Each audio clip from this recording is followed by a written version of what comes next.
Hello guys and welcome to the Shrewsbury Biscuit podcast. I'm Alex Whiteley. Short little intro today because we've got a lot of information to get through. This is a really important episode that I've been really looking forward to releasing because of how poignant it is.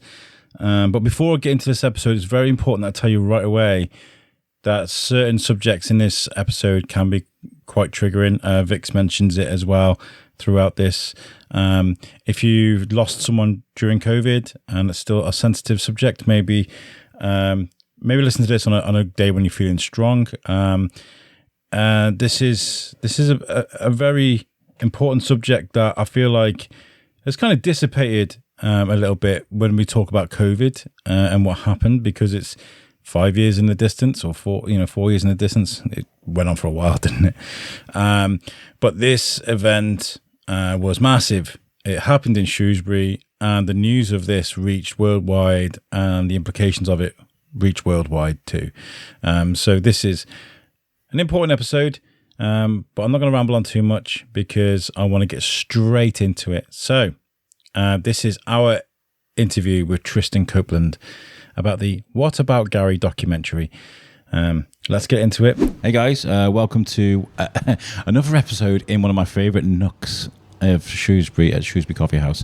Thanks to Liv and the team again for being so amazing. I've set up in a very kind of chilled out mode on the sofas today, so we're just chilling out. But today Vix has worked really hard behind the scenes putting this podcast together. So hello Vix, how are you? Hello, it's good to see you, buddy. You all right? Yeah. I was laughing the other day to do the podcast I did with Sean from Happier Festival. I realised that Vix had my microphones, hers in the bag, and our kids go to the same school, and I was kind of like, you're on a school drop off, can you just drop the microphones?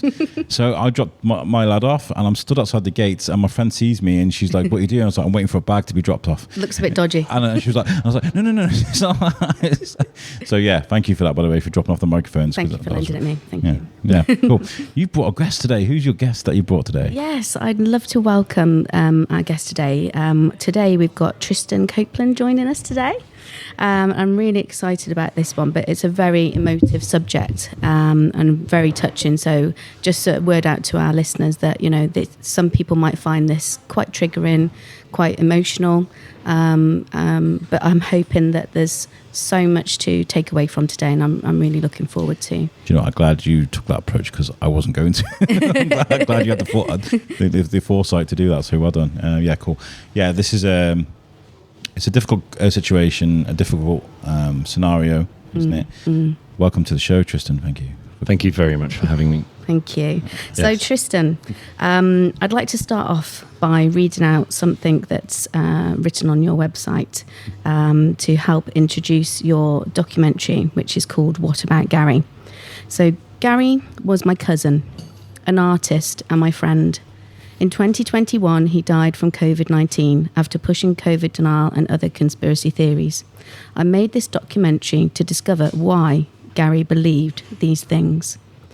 But before we go into it deeply, what I'd like to kick off with is what kind of person Gary was. And if you'd like to speak about, the fact that you interviewed a lot of Gary's friends. And first off, Gary was your cousin?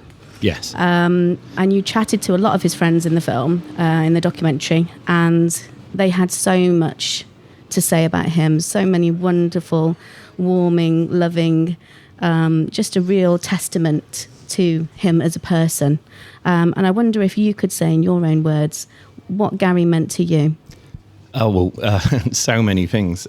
Gary is my oldest cousin, and I think we were quite aligned in our tastes, and he probably helped shape my taste. I say in the film he babysat me when I was 10 years old, and he played me a Talking Heads tape when I was 10, and then played me the movie Alien, which I was a little too young for.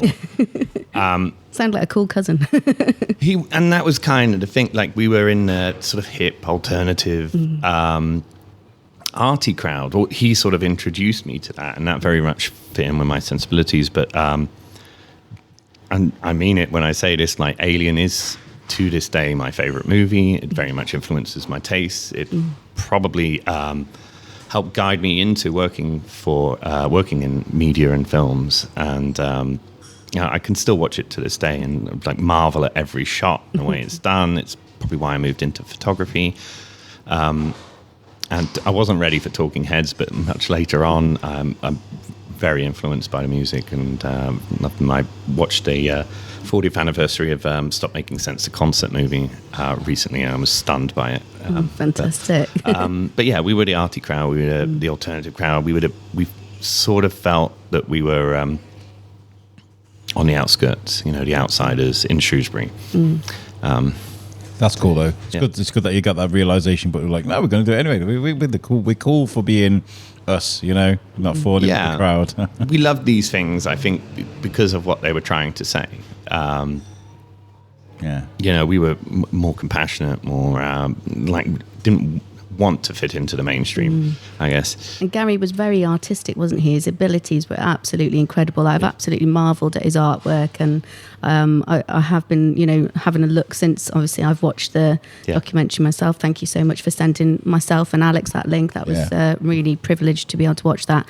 But yeah, Gary's art, honestly, it's just breathtakingly sensational. And some of his artwork is displayed, isn't it? Still.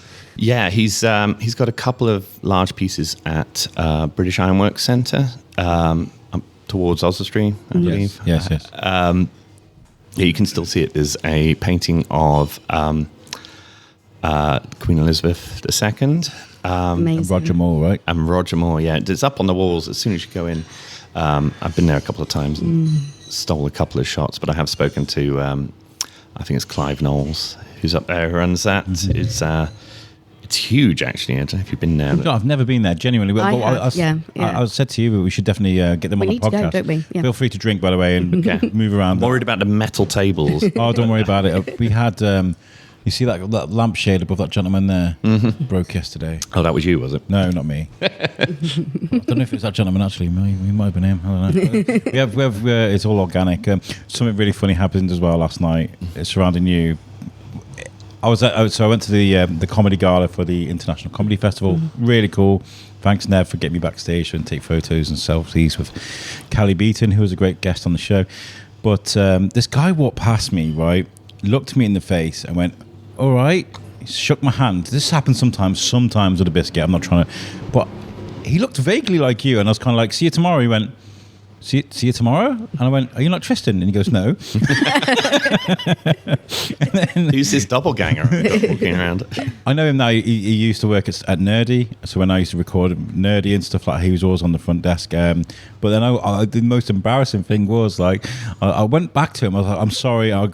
Sometimes I have face dementia. Honestly, sometimes I see people's faces and I'm like, oh. But I was like, you really look like this guy I'm speaking to tomorrow. And I brought the photos and you look nothing alike. So... to that gentleman, sorry about that, but we're strange. This is the first time we've all met face to face. But I had looked you up and spotted your pictures before. We've all got mutual friends. Yes, It's a bit like that, isn't it? It's very like that. Yeah, yeah. Especially Annika. I just want to interject. This is me and my podcast addled brain getting things mixed up. I mixed up Angelica Barr for Annika Reese, both past guests of the podcast, both good friends, and I want to say hi to both of you. This is just me being me. On with it. Amazing guests of them. And Angela, yeah. So, and as well, I know Chloe, who's in the documentary from Chloe Hatfield. Yeah, Chloe Hatfield. And Katie Romney as well. Katie and George are awesome. They're amazing. And George's story, I think, is great because he's gone from serving at Hickory's to creating this amazing product in his kitchen at home to now having his own amazing restaurant. So he's an amazing guy himself. They were actually... so it's 2021 I filmed with Katie, and I went in there, and at the time they were making the food in their personal home kitchens and shipping it out. That's about the time George came on the podcast. I was like, "Oh, you're doing a what in your kitchen?" And he was like, "Yeah." I would see him. They had just trays and trays, and then they've opened a restaurant, and they were doing great. Katie actually saved me quite a lot. Firstly, she had that amazing video of Gary, and it was very hard to track down videos of Gary because he could be quite shy.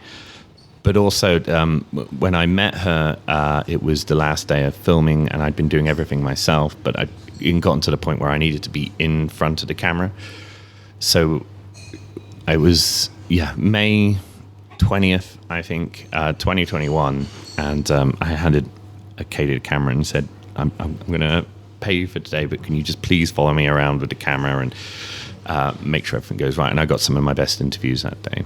Amazing. I think as well, the way it's sort of filmed, it very much feels like you're part of it in a sense. Like I feel like I'm walking around with you. I feel like I'm sort of like, like I know you, like I know Gary, like I know his friends, like I'm chatting with these people. It seems very personal. And like when you walked into your uncle's home, which is Gary's dad, and was, he was sort of rummaging in his shed, looking at different things and bits and bobs that he owned and finding some artwork and things of Gary's. I just felt like, I'd potted round with you. It was just, and that made it feel more touching to me. It made me really emotional, to be honest. I'm glad. That was exactly how I wanted it to be, because of all these people involved in the film, trying to tell people what was truth, what was real, and who Gary was. And me being a filmmaker, but also I knew Gary intimately. I didn't see Gary I knew in any of these representations, either from the local conspiracy group or from the media. So that was the intention of the film. It's like I needed to tell an audience exactly who Gary was and why this tragedy that happened to him and was... Have we mentioned what actually happened to Gary on this podcast yet? No, I can tell you if you like. It's a Gary... I mean, watching the film will kind of explain it, but in short, I had noticed before even COVID, Gary had starting falling into more and more conspiratorial ideas, misinformation. He was putting a lot of stuff out there. And when COVID came along, he almost instantly fell into the COVID conspiracy groups, putting a lot of those. I didn't really see any of it until in the middle of lockdown. I went onto Facebook, and I was at home at the time in Los Angeles, staying at home, going out wearing a mask, and just watching the world sort of fall apart. And then I went onto the internet, and Gary is posting something saying, you don't need to wear a mask, just go out, you have an immune system. And I knew at this time from my own research, I'm like, wearing a mask is a necessary precaution with an airborne pandemic. And I didn't understand why these views were coming from Gary, who I'd known to be a very left-wing, very caring, very considerate person. So we had an argument on Facebook at that time. This was July 2020, and we stopped talking at that point. Then 6 months later, he contracts COVID. I hear this through another family member in Shrewsbury, and we joked about it. I'm like, of course he did. He's not following the rules because he believes these conspiracies. And a day or two after that, Gary dies from COVID, which was absolutely heartbreaking. I hadn't been in contact with Gary since that Facebook argument. And then when I announced his death was from COVID via a Facebook post, I instantly all his friends from a misinformation group and conspiracy group sort of attacked me, started saying I was part of a conspiracy, that I can't say it was COVID because Gary wouldn't want that, but that was just the truth. And it kicked off this whole investigation. That sounds so overwhelming, by the way, because I've had a couple of posts been hijacked like that. Yeah. I think it was a Black Lives Matter during the pandemic. It was just towards the end. It was a Black Lives Matter sort of coming together. Yeah. And there's some really empowered speakers on the bandstand in the quarry. I recorded a bit of it. I took some photos, put it on social media. Yeah. Oh, you're virtual signaling and you're doing all this. What about White Lives Matter and all that? It's like, oh, goodness me. And it is overwhelming when that happens to you, especially when it's so highly strung because it's so passionate, because that's your family member. Exactly. That was the point for me. I wasn't trying to push any particular message with that. I was trying to honor Gary as a person and to make it part of this online argument. It was just heartbreaking, but they wouldn't stop, and they ramped up, and then because they were already garnering media attention. The media got involved at that point. So before I knew it, The Guardian were calling me up. The BBC were calling me up. I just remember this thing getting shared again and again. And these posts, they went around the world because I just remember the mockery of what they did. Yeah. And that wasn't fair. You know, it wasn't fair to do that to someone without knowing Gary and knowing his situation and knowing about these groups and these incels that are causing this information. It's awful as well. It's like not taking any consideration into the family that around Gary that are grieving, his friends, you know. And I have a quote here that is posted from your website, www.whataboutgary.co.uk, so people can check that out and find out more about your documentary. It says here, from what you've told me, he tested positive for COVID, and that's what the media bought. Did I buy it? No. Why didn't I buy it? Because the test is a fraud. And this is Charlie Parker, leader of Shropshire Conspiracy Group. How did it make you feel when you read things like that, or when you heard things like that and saw these kind of comments being made? So that quote's from an interview I did with Charlie. But I mean, at the time when it was first coming out, days after Gary died, it made me extremely angry and extremely upset, to the point I could not sleep. I couldn't understand how someone can look past Gary's death and not offer any reconciliation or empathy, especially to his family, and just go, actually, it's another part of the conspiracy. And I'm like, no, the conspiracy is what killed him. But yeah, he was. Charlie repeatedly said things like that and repeatedly tried to make Gary's death part of his message. It upset me a lot at first. And it was probably the inspiration for me making a documentary about it.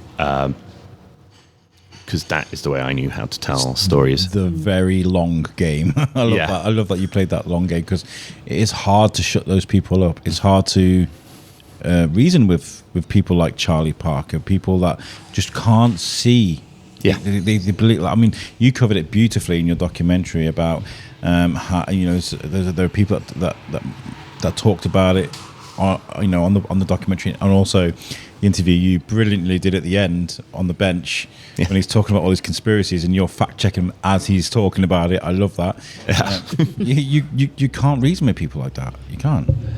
Yeah, but at the same time, it's difficult with people like Charlie specifically, but I do think it's important that you keep open lines of communication. And I wish I'd done that with Gary, and I didn't. It's very hard, isn't it? It's really hard. I mean, we all obviously went through COVID. We all have our own personal stories. I found that like social media was sort of a lifeline, but also quite toxic as well. So it was like an ability to be able to connect with people, because we weren't able to see people. But then I did find myself falling out with some friends as well because of their beliefs. And it wasn't that we had a thing where usually, if it's like I've got, you know, different political beliefs to a lot of my friends, obviously. I've got different religious beliefs to a lot of my friends, but we can all still stay friends. But for some reason, COVID just seems so, I don't know what it was. There was the power of those beliefs was so strong that I couldn't even have difference of opinion. I think that's when polarization sort of really started with social media, you know, because we didn't just have that. We had Trump, and we had so much like the Black Lives Matter stuff as well. Brexit was still like a big talking point. So there's all of these things that was going on, and people were splitting up into their own tribes about things. When like you didn't speak to Gary because of what was going on, you formed your own little tribe and that side of the fence, you know, and that's what happened to people. And I think it's very easy when you, in particular in COVID, everybody was isolated. Everybody was looking at the world through the television, through social media, and weren't having these face-to-face conversations. And it forced those polarizations sort of further and further apart. And I genuinely don't want to make this film a COVID film. It's a film about the dangers of misinformation. And I think cure for that is to have more of these in-person conversations for us to talk to each other rather than just type something on the internet, call someone an idiot and walk away. Instead, I think we should say, hey, can we talk about this? I don't understand your perspective. Sorry, someone's phone just went. I'm going to turn my phone down on my mixer. I completely forgot that goes through there like that. But yes, those face-to-face, in-person conversations, I think, are important. And I'm not sure if you noticed, but I'm an analog photographer. Gary was an oil painter, and I very deliberately wanted to have as much sort of analog, sort of real photos in there.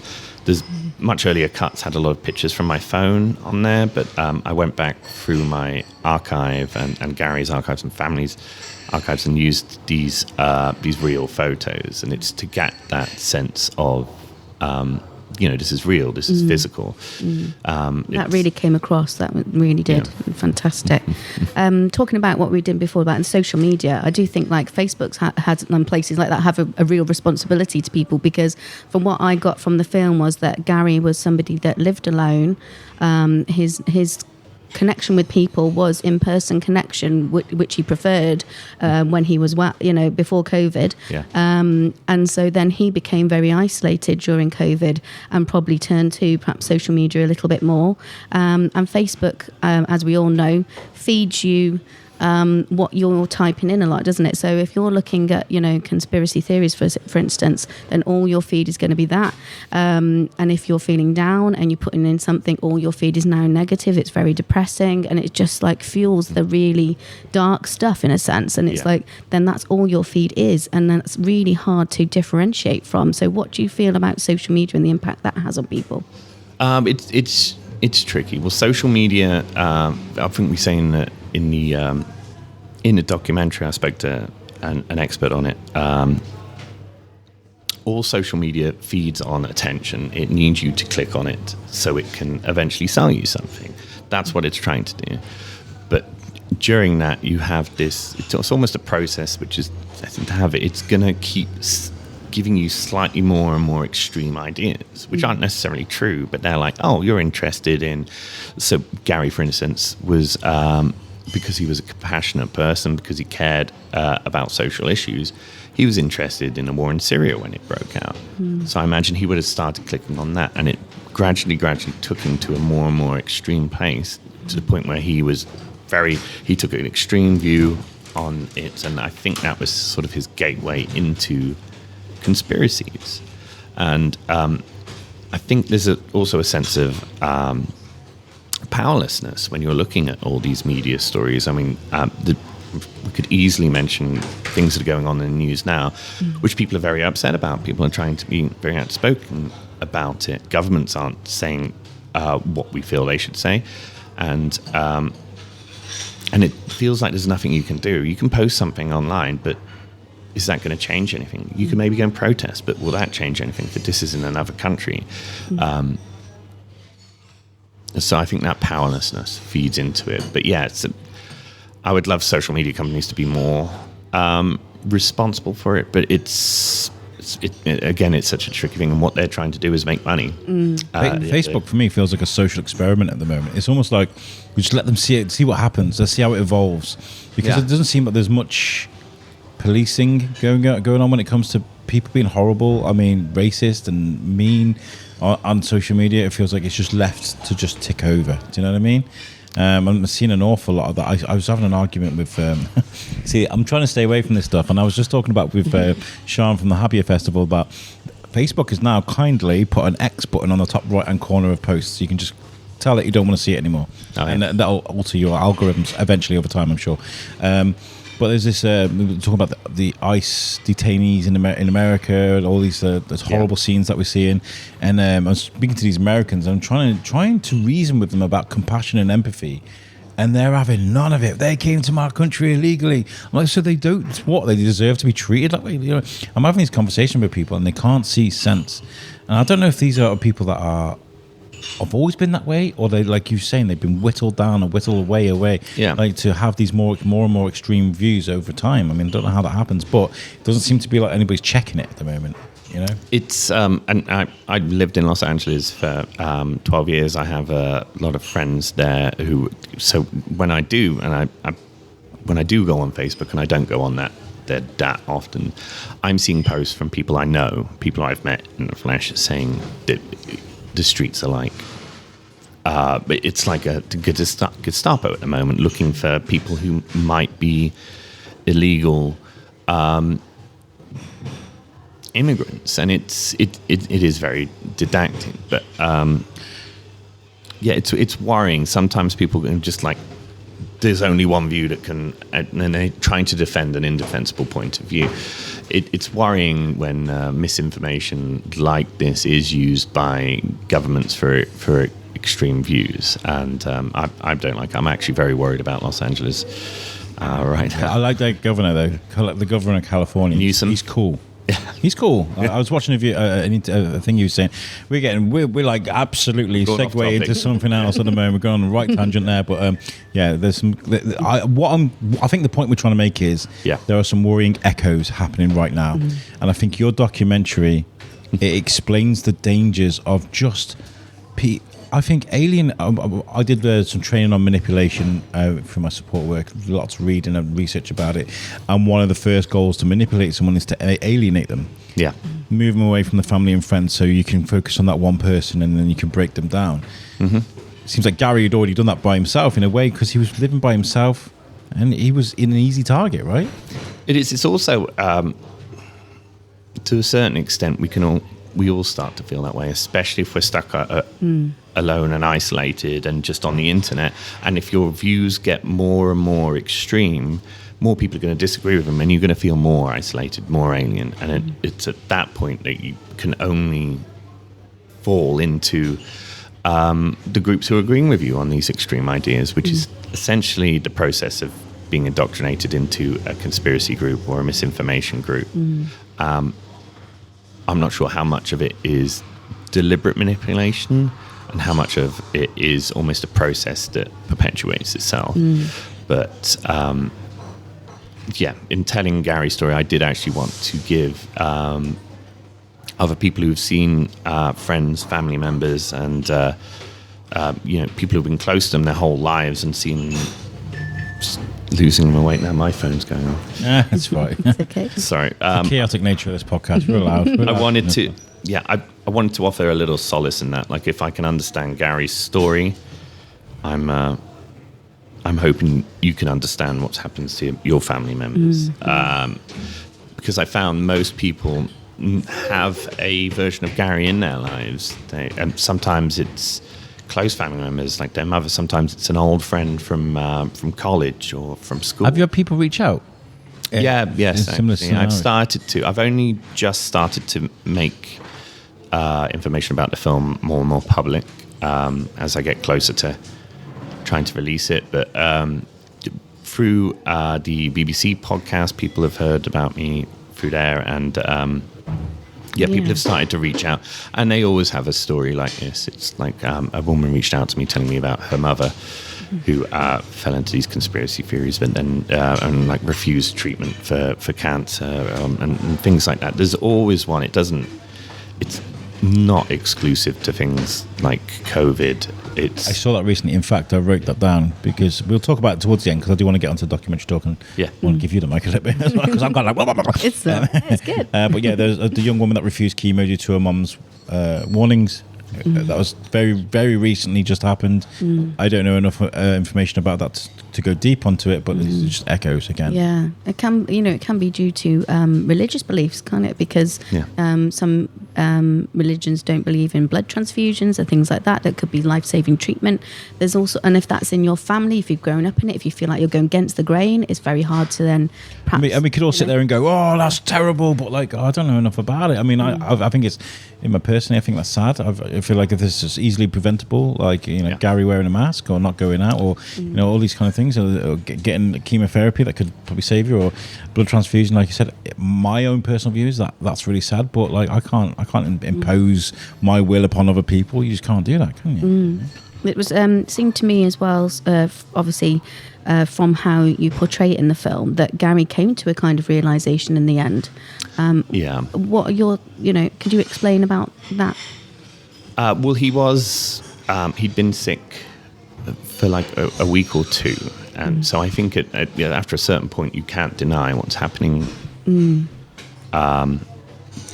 your body. But also Gary cared very, very deeply about his family, and although his mum and dad were divorced, they were in the 70s.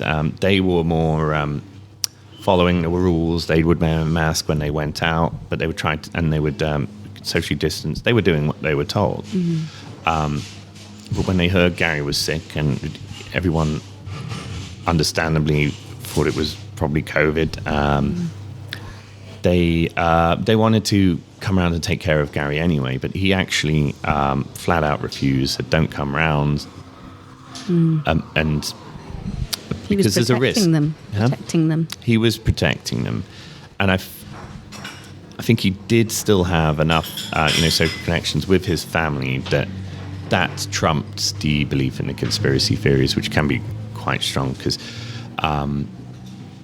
every person involved in any of the conspiracy theories around COVID I talked to would say that the test was fraudulent, so he would never have taken a test.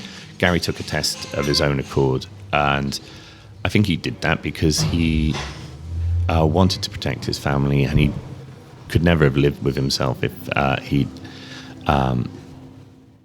he'd hurt them in any way. So I'm pretty sure that's why he did that, and that compassion, I think, is what almost brought him back to us. Unfortunately, he still succumbed to COVID himself, and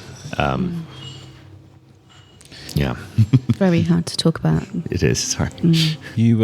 You spent a lot of time with Charlie Parker and his crew going to London protests and things, following him around with a camera. Yeah. Was there any part of that where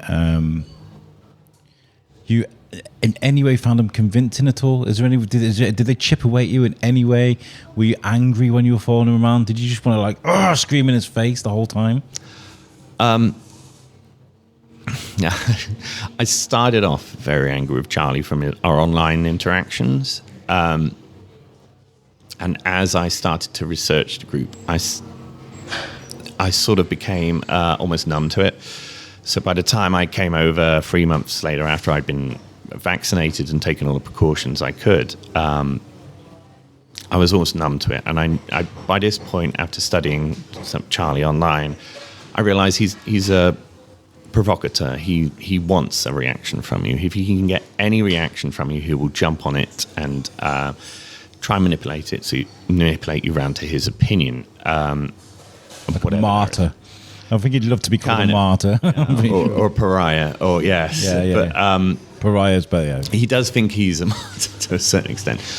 But I basically figured him out by this point. I did not really become convinced by any of these ideas, but I also didn't shut myself off to them. And I didn't approach these people saying, I believe this, why do you believe the opposite? I approached, and I would tell them straight out, I'm like, I'm coming at this from a neutral perspective. I don't want to say you're wrong, I don't want to say you're right, but I do want to hear your opinion.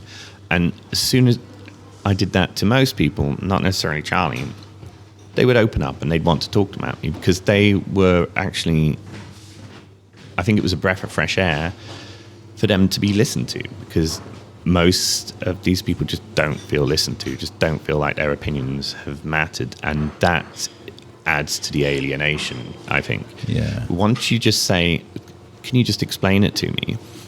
Just from your perspective, just explain it to me. I'm not going to shout back at you or dismiss you. I just want to understand where you're coming from, because I don't agree with it, but I want to hear what you have to say. As soon as you say that, people will open up, people will talk to you. I think you can tell the shepherds from the sheep. in those groups. I think Josh, who was your he was very much a sheep, and he was kind of like he'd been taught these ways by Charlie the shepherd, and he was kind of like when he was leading you through London, I got the impression that he was kind of like he'd suddenly become the shepherd, and he was showing you around, and he was kind of he had this little bit of a promotion, and you could see it in him. He was kind of like, "Yo, bro, how's it going?" And he's like, "I don't know." It just seemed like there's I don't know, like a hierarchy in this. I don't know. I'm glad you picked up on that. Actually, yes, definitely. There are definitely leaders and but people who drag people along behind them. Charlie would be one of those, and Josh very much along for the ride. People have told me this, and this is what I'm going to believe. Josh was also just infectiously funny. Yes. Which to the point with, I mean, that scene, I've almost cut that scene and then I put it back in several times because it's just this moment of comedy. But yeah, no, I would definitely, I maybe wouldn't use the word sheep, but Josh is more of a fun-loving guy who was just, I guess alpha and beta is probably the best way to put it. You got Charlie the alpha, and then you got the beta, which is Josh. Yeah, but I mean, honestly, I quite like Josh. He was fun to be around, but then you realise where you are. You're in the middle of a COVID protest in the middle of a national pandemic in the middle of London. It did seem very shocking to me. To me, it sort of seemed like the humour and the laughing seemed very inappropriate to me. I felt really uncomfortable watching that, and I felt really sort of awkward. It was like they're all gathering so close together, but they weren't wearing masks, and it was just, and they were the jokes they were having and the bravado and all the rest of it. It just seemed very off to me, and I felt really uncomfortable watching that part. And it kind of diminished their anything that they said then seemed even further diminished to me, which was diminished in the first place, by the way, due to my own personal views.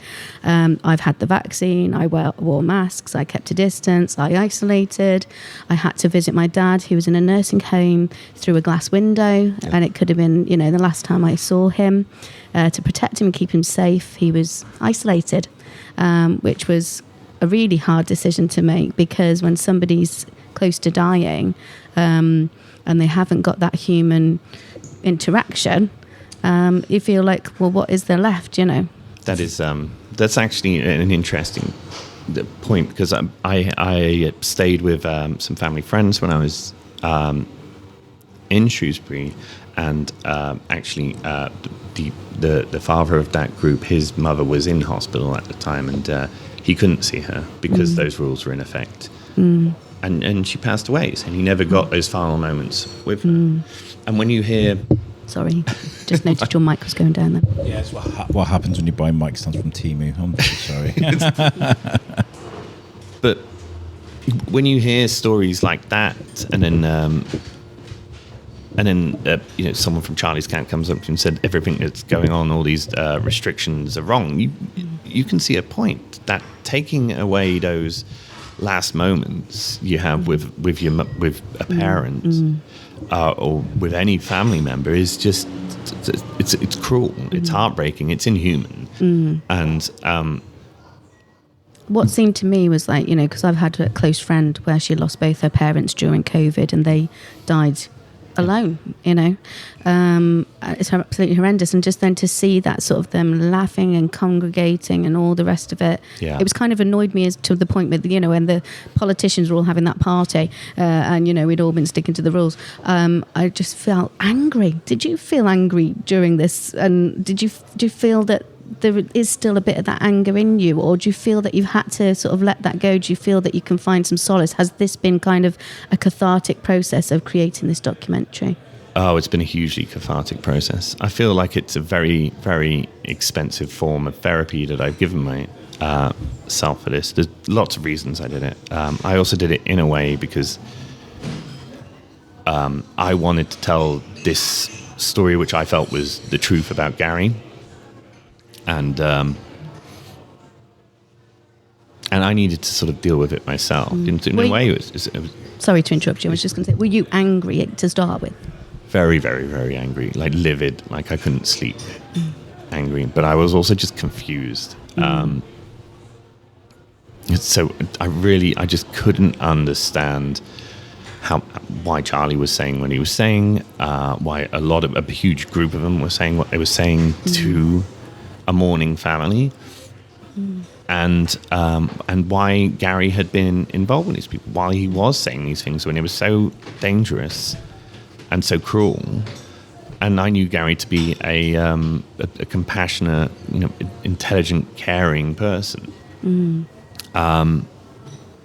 So that mix of confusion and anger is what drove me forward initially. I think it's because of the things we talked about with social media and how easy it is to be misinformed or taking down Alice's whole wonderland. It's really easy to judge. I think. Yeah. I mean, I think there's probably part of me that probably saw this story and gone, COVID denier dies of COVID. The way it was worded, it was going, oh, well, that's what happens then. Do you know what I mean? But that's not Gary's fault. That's how it's worded on social media on purpose to get the clicks, to bring people in. Your documentary, what it does is it gives Gary that kind of piece, that kind of like, no, you've explained that he's a decent person that just fell in with the wrong crowd. He's actually a very sensitive person that cared about the people that are around him. That's what we need to hear. Those are the stories that need to be said. What was that like for you at the time when you saw those posts? Did you go into the comments ever? Did you? I mean, there was lots of noise on social media at the time. Yeah. It was. I for this reason, even before COVID, I wouldn't spend that much time on Facebook because a Facebook fight is just a pointless way of losing a friend. But yes, obviously with Gary, I would jump onto the comments, and a lot of my friends who were friends of Gary's would jump onto it, and it was this huge fight that blew up around all of the sort of Shrewsbury social media, and it's just the other person's refusal to see anything from your perspective, and that works on both sides actually, but. It's like everyone's saying, no, we should care about Gary, but also they were saying, but first, obviously COVID isn't real, so this is a conspiracy. And I'm like, no, hang on, Gary just died from COVID. Oh, that can't be true because he didn't believe in it. I'm like, that, if you don't believe in a rock and it falls on your head, it can still kill you. But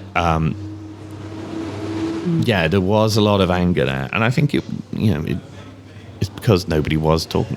People were very much jumping on that idea.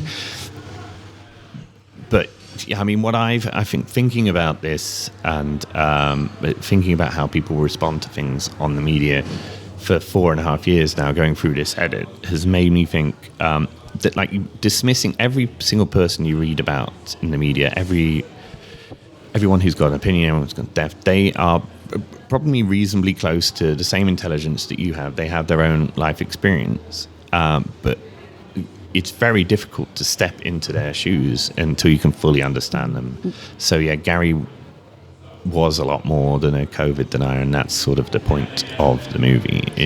What would you sort of say to sort of family and friends of people, because like we say, this can sort of go across, can't it, into different areas. Definitely does. So that you fell out with Gary, which is really heartbreaking, and I feel like as well through this, from what I've sensed from it, is that you're mending your relationship with him as well during this process. You're telling a truth, and obviously you loved your cousin loved you, and that's undeniable, and I think we've all been there where we've fallen out with family members. I can put my hand up for that one. Me too. I think we all can. And friends, and again during COVID I did lose a few friends that I still felt, I still cared for them, felt very dearly about them, but we couldn't agree, and it was a shame that then that had to cause the end of that relationship. So what would you say to people who have differences of opinion, and they have these ideas or things, and we can't relate to them or something, or we can't agree with them, but we have that love for that person? So how do we navigate that to perhaps not cut those ties and still stay somehow? I mean, what would you say from your personal experience? Well, I made a lot of mistakes. The thing is, you can make a lot of mistakes, and you can always heal from those. So I would say, if you are falling out over a family member of a particular issue, don't talk about that issue yet, but do remind them, that you care for them, that you have a history together, that you would still like the relationship to keep going. I mean, just reaching out and saying, hey, how are you doing? I like to talk about something which is innocuous. Like whenever I'm having an argument with my mum, we'll just start sending each other cat memes. Because we're both cat lovers. And I like it. Me too. Yeah. Crazy cat lady over here. I feel like the older I'm getting, the more I'm liking my cat and dog videos. Honestly, I really want a dog. I live in an upstairs apartment. I can't have a dog, and I really want a dog. So I think I said to my wife, "It's like, well, when things get easier with money, we're going to move to a house just so I can have a dog. I don't mind paying a bit more rent just so I can have a dog." I'll send you hamster memes then, because you could have a hamster. Oh no, they stink. So kind of break it with humour perhaps a little bit, and talk about something that you're not going to argue about, do you think? Yeah, that's what I do. When all relationships have their ups and downs, so nothing's completely irredeemable. So just reach out, forget the argument, forget the issue which seems to be defining you, and remember what connects you, and start there. Start in the strongest point. I'm gonna challenge all of our listeners that are listening now. I'm gonna do the same as well. I haven't spoken to my brother in about 5 months. We fell out when I went for my mental health issues, and I haven't spoken to him since. I'm gonna reach out to my brother today. That's what I'm gonna say, right? Yeah. Because I haven't spoken to him. He lives in Wrexham, so I'm gonna speak to him today. Listeners, I want you to reach out to a family member you haven't spoke to in at least 6 months. I want everyone to do that, okay? If you can do that, I think it makes the world a better place. Because I think sometimes, you're right, you can just forget about half the time we don't even remember what we were arguing about in the first time, in the first place, So I think that's really, really important, that they can build those bridges, absolutely. Let's talk about the actual making of the documentary, because there must have been a long time you were carrying a camera around. It must have felt like you must have felt naked without a camera at some point, because you seem to be going around an awful lot with it. Yes. Yeah. No, I definitely gave myself backache. I was, and my background, I worked as a cruise ship photographer and videographer on the cruise ships for a while. I studied in Sheffield Hallam doing media production. And when I moved to LA, I was working on huge productions. I've met a few celebrities. I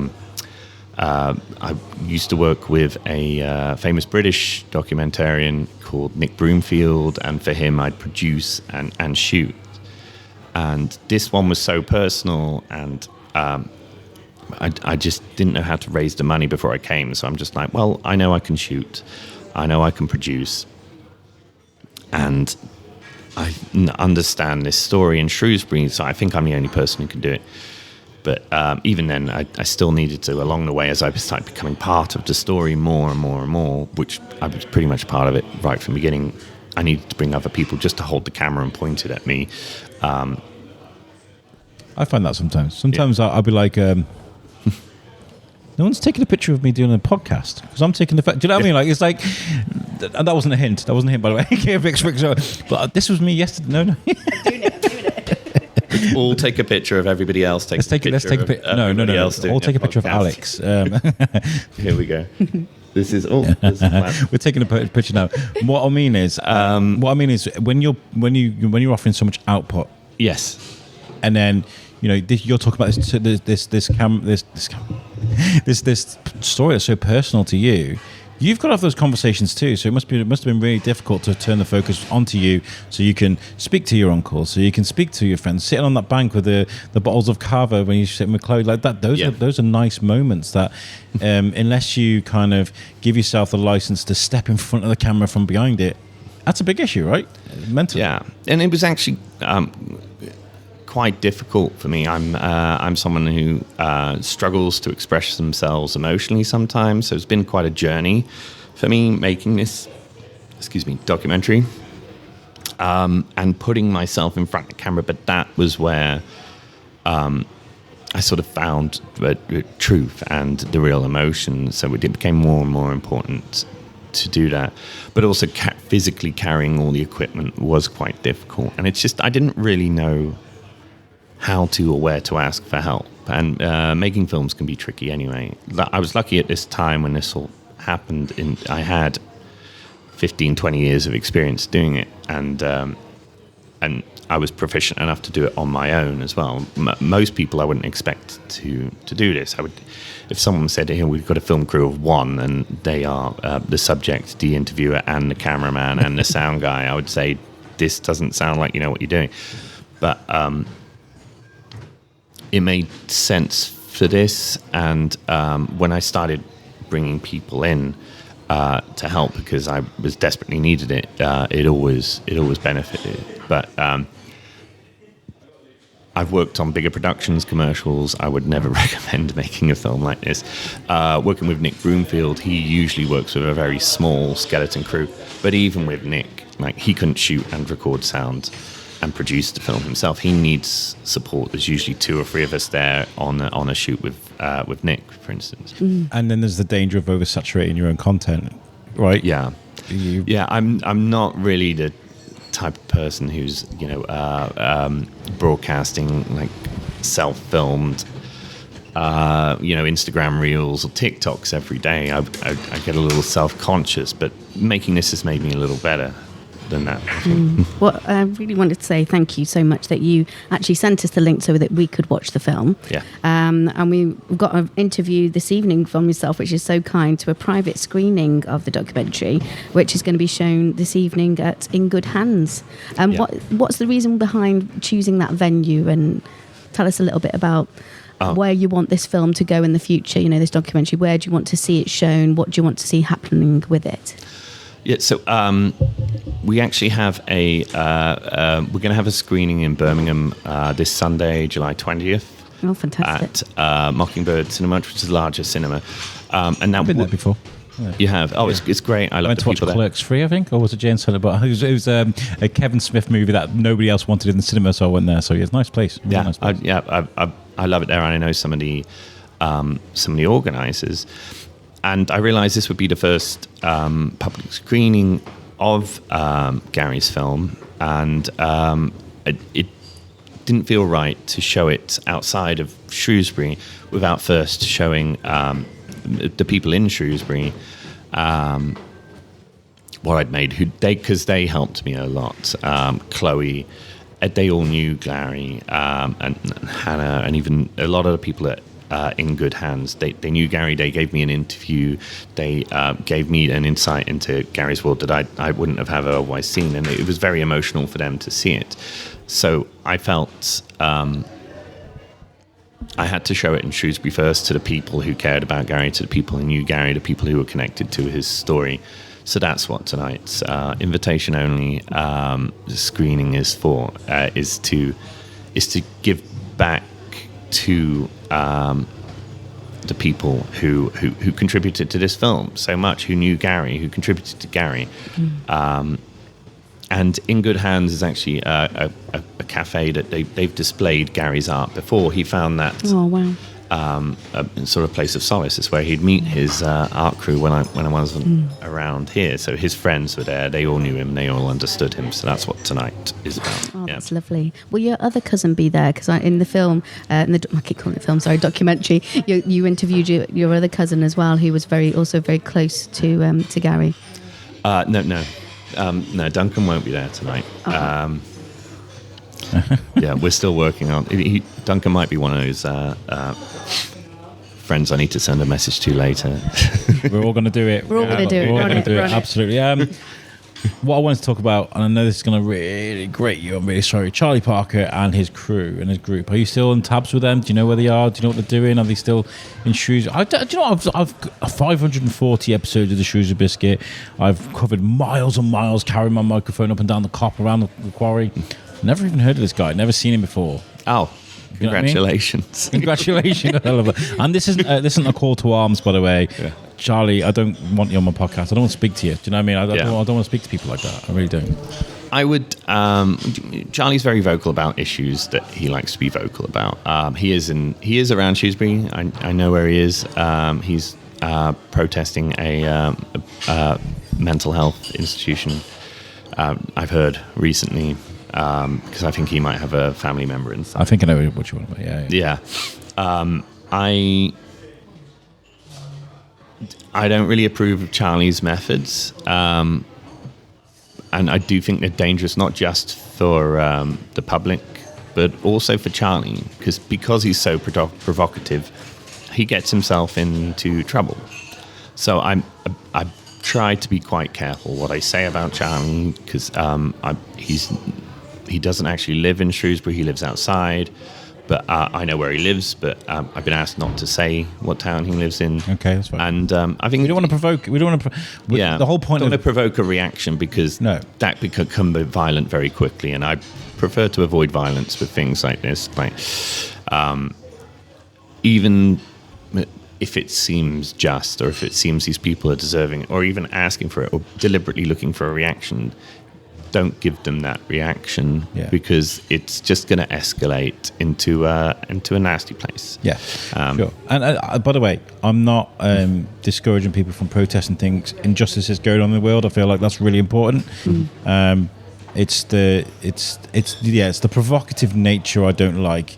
It's them walking past people wearing masks, shouting at them for wearing a mask. Yeah. It's the people on social media that, I mean, there's the Snyder incels at the moment with this Superman thing.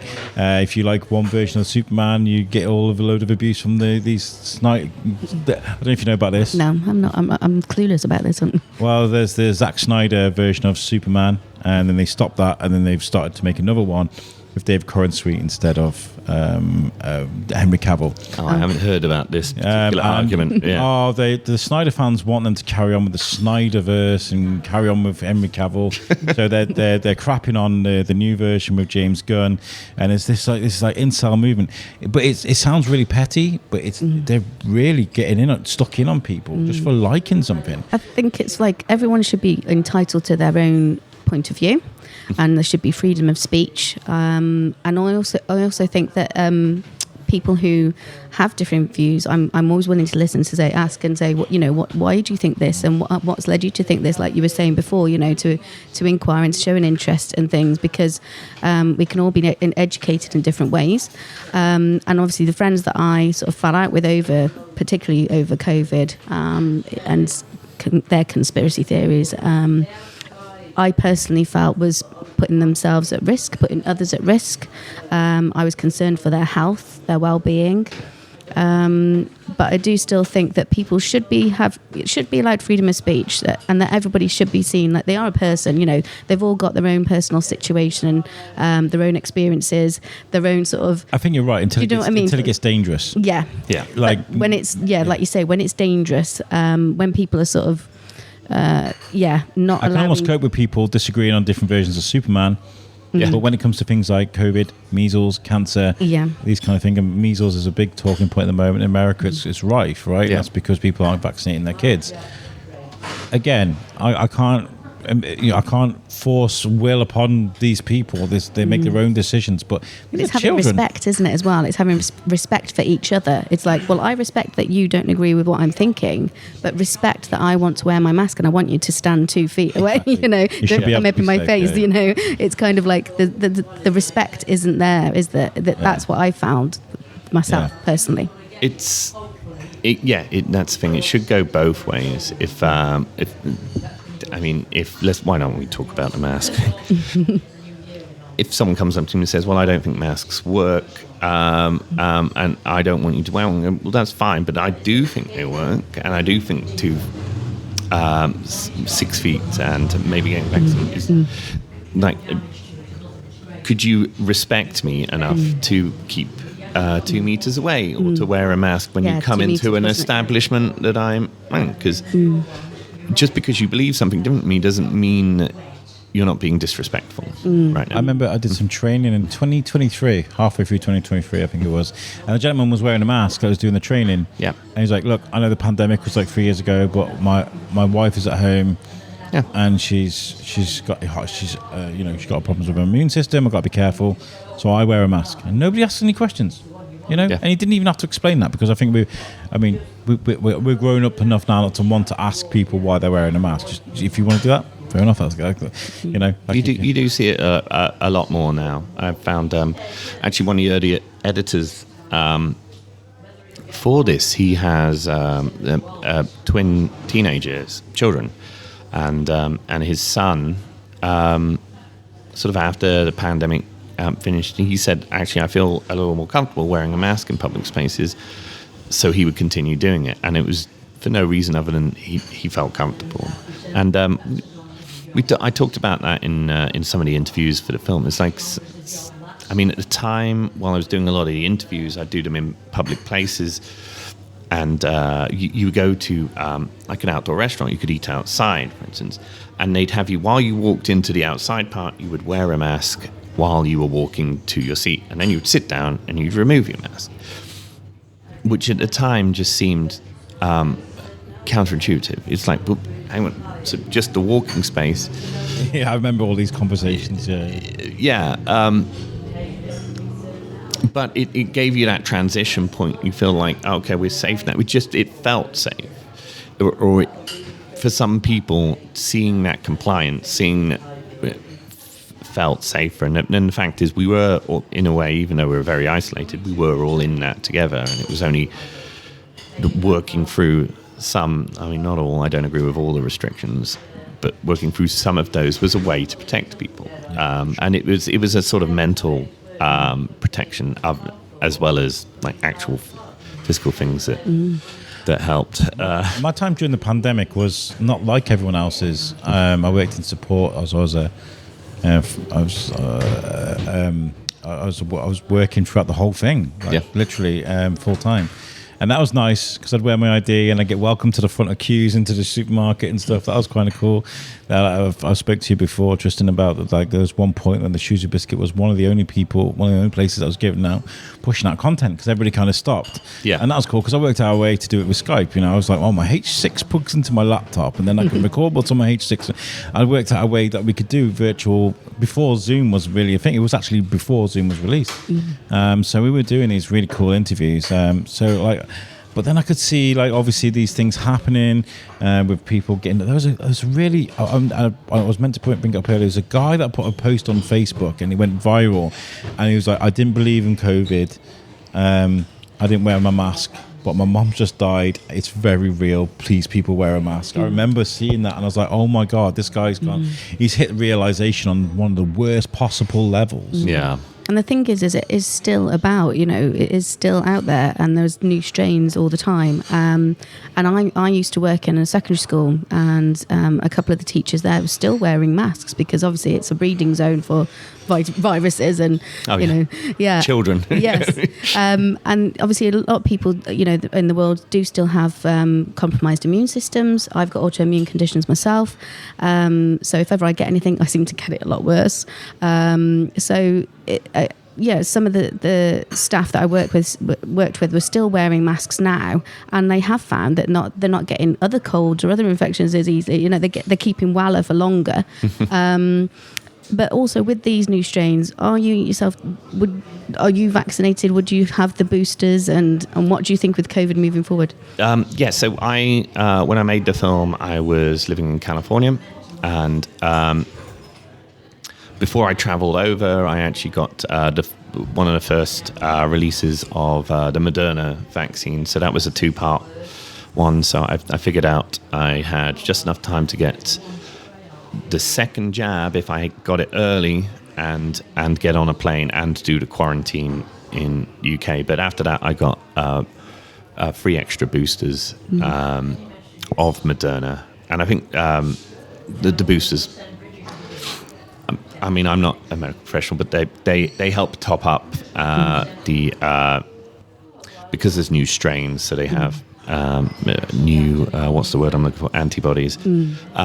So they do make sense, but I do think it's a personal choice for people. I know a little bit about medical procedures. I did 1 year of biochemistry before I went into film, and I understood it. I've always been interested in science, so I would actually do my research, but I would look at scientific papers. I would not, and try and understand them as best I could.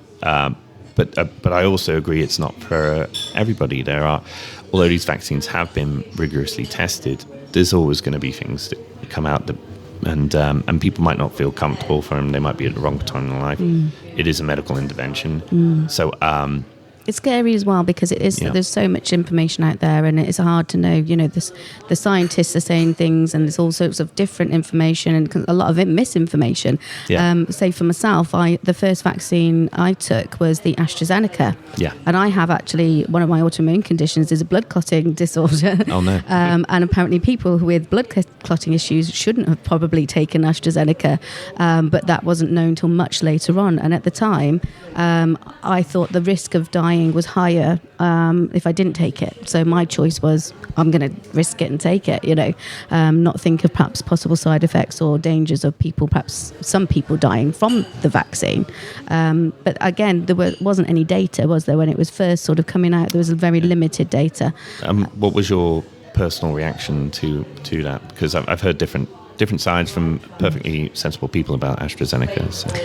I think it's like, well, been in me now, and I'm kind of like, I've been all right. Luckily, touch wood. I can't see any wood here. Here we go.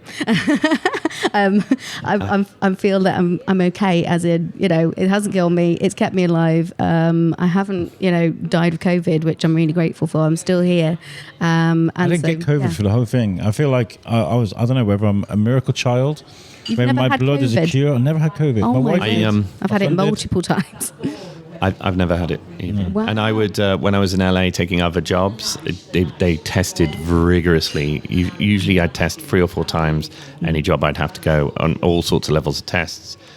And not once have I had it. And I think maybe, I'm not sure if maybe I had it and I didn't catch it and I had no symptoms, or if I just got lucky. I was quite socially isolated for a while, and I think I usually keep 6 feet away from people anyway, unless they're very close. But personal space.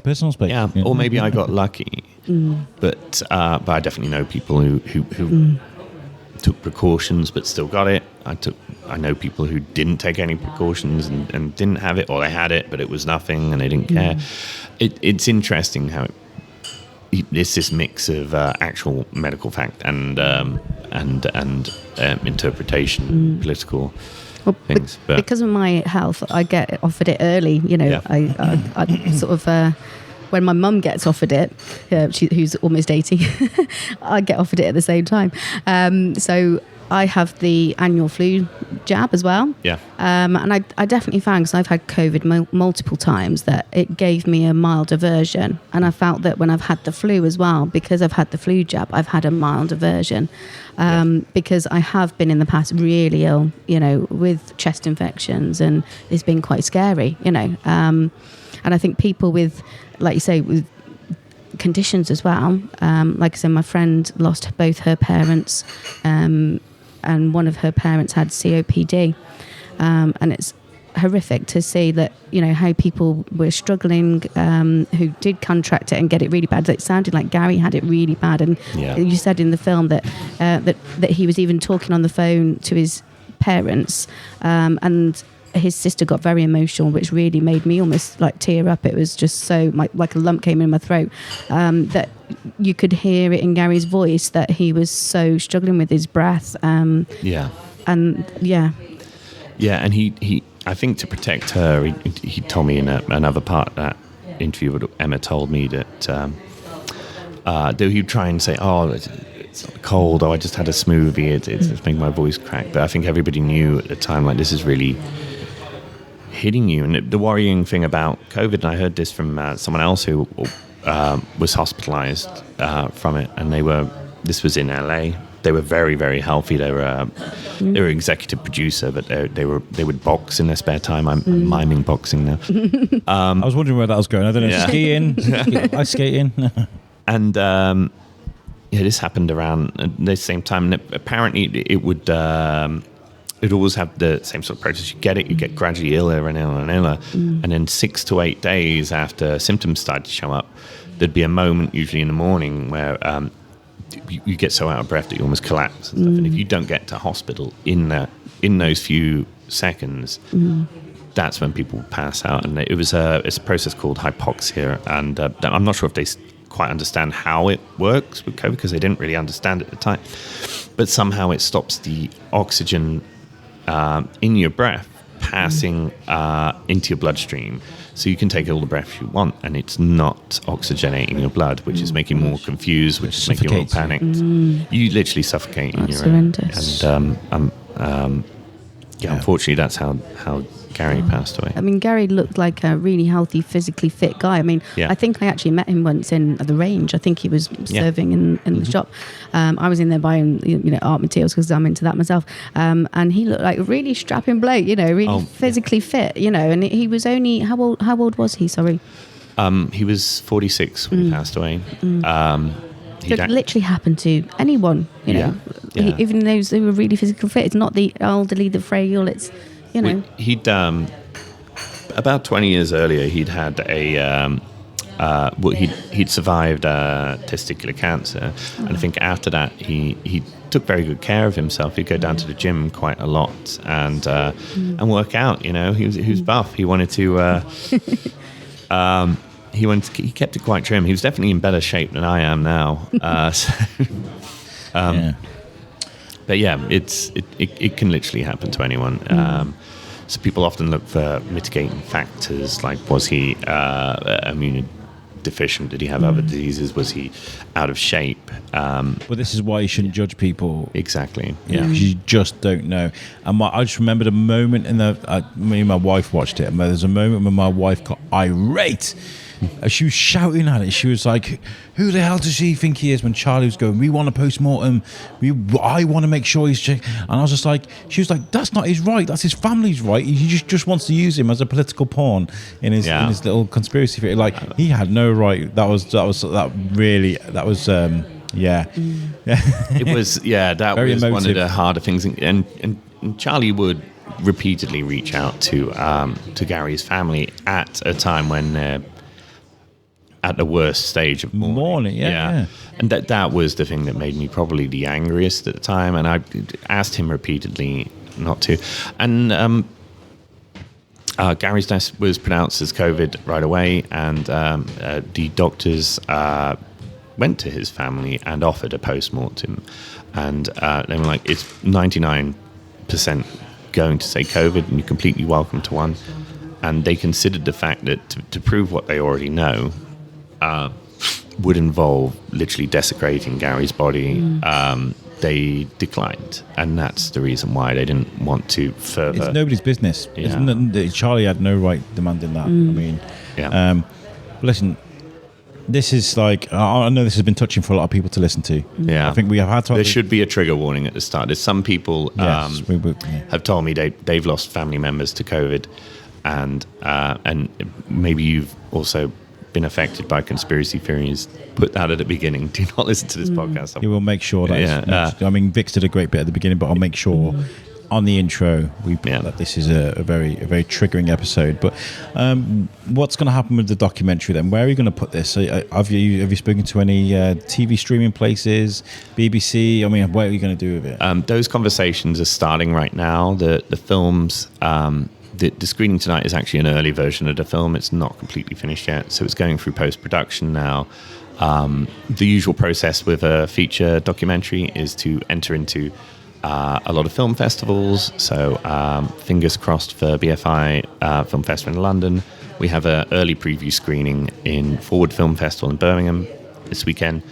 But I'm hoping to do quite a few of those, and through those speak to streamers, speak to broadcasters. And if it grabs momentum, then... Yeah, and I would like to do a theatrical release as well, and have it tour around smaller cinemas in the UK, because I feel like this is such a local British story. Piss some people off, and I hope you do.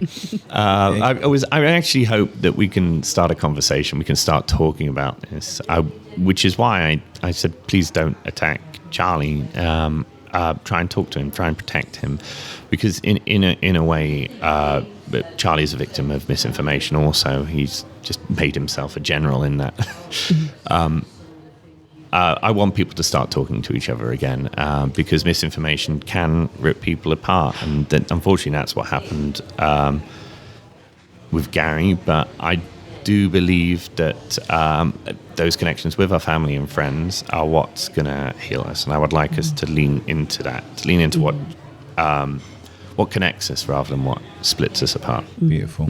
It's been lovely to talk to you today, and it's been really lovely to, share this with our audience. I think it's just a really strong messages there, and I feel like we had to get involved with this. It's so Shrewsbury focused. Yeah.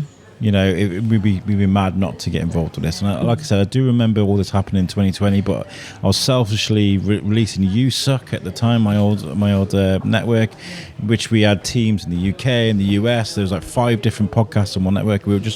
We launched it on April Fool's Day on 2020, and I thought that was a great idea, but then people were like, no, you're not.